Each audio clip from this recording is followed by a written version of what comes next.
I actually think it is somewhat realistic. Let's say if they was agreed, we're going to cut 5% of the schedule, and that amounts to 3 or 4 games. I haven't done the math, but I think that's a possibility. I think the fact that Steve Kerr, having worked for TNT, knows all the players involved, I think this is headed towards a deal. I think this whole thing is somewhat orchestrated. ESPN's violent reaction and really outspoken reaction to these guys sitting out.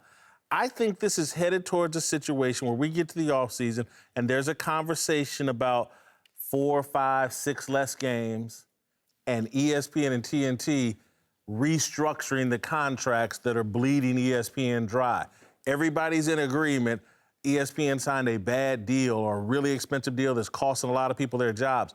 Maybe this is all being stirred the pot so the deals can be restructured, the TV contracts. I don't know if that's true. It does feel like it's being orchestrated at some level. Is LeBron engineering it? Our players, our coaches. Stan Van Gundy said today, he goes, I don't really understand it. It's all gotten easy.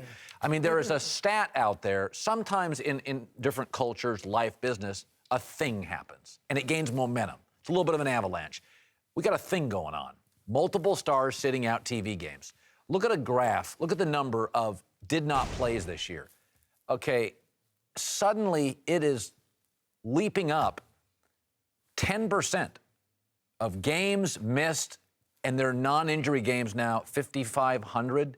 That's a significant drive up, and it coincides with this new TV deal where networks are seeking more stars in big games to pay for the $1.4 billion deal.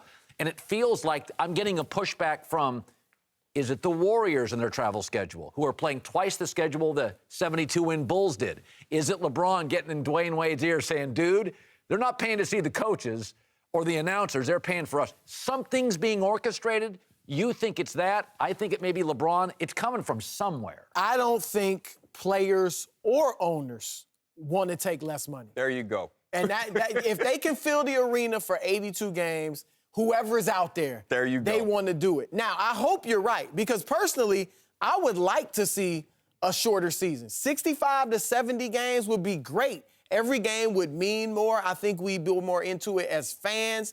But I applaud Steve Kerr for being honest and saying, because he kind of pulled the skirt up off the players and the league. He's saying, look, they want 82-game money, but they don't want to play 82 games. So I love what Kerr said. I hope you're right that maybe this could happen, but I don't see it. I don't think the players or the owners will do it. No one's giving back the money because the TV deal is the TV deal, correct? So 10 years starts this year. And you can shorten the season, but guess what? You're still going to have to give the players a certain percentage of that TV deal. That's why you get your salary caps. You get all these things written out like that. The math is in place. What player is going to give back guaranteed money?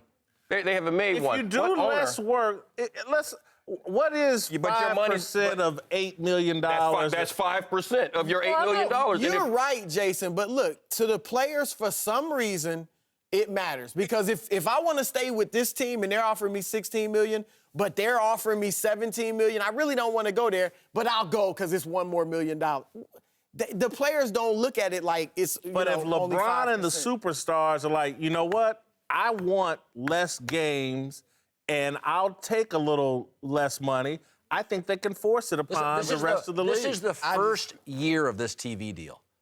Like, if you got into a marriage and the first year of the marriage is bad, let me tell you something. This is really bad. It's a real issue. It doesn't appear to be completely solvable.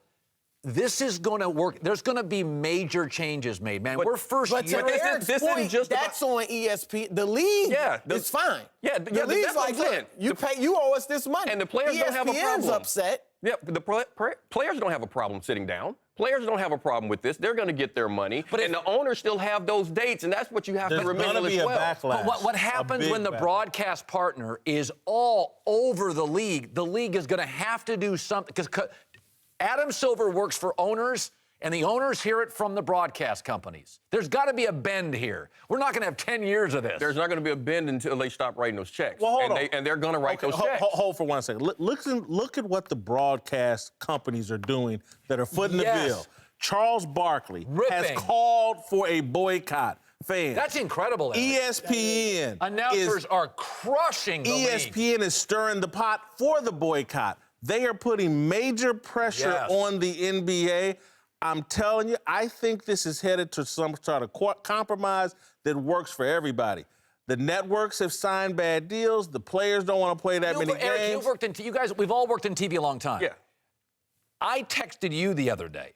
I have never seen, and I don't blame ESPN and TNT, I've never seen a broadcast partner announcers go out of their way to crush their partner. I agree with you on I mean, that. it's bad. There's always been bad basketball. There are always bad teams, and that's just a part of it. But this is not about bad basketball. But This is about the best players just not playing. But there have always been best players not playing. Yeah, but not like this. collectively. No, not like this. Well, now Charles Barkley is just the for voice injury. of the NBA saying fans should boycott. That's a problem. But the fans aren't going to boycott. Well, no. I would argue they are boycotting.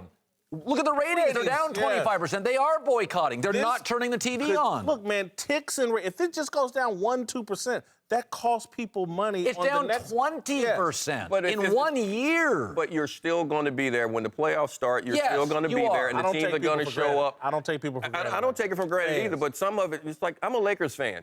They're hard to watch. They're really hard to watch because it's bad basketball. It has nothing to do with the TV rating. It has nothing to do with guys sitting down. If the teams aren't good, that's a part of it. But this is not about bad teams. Yes. This is about the best players sitting out games when they're healthy.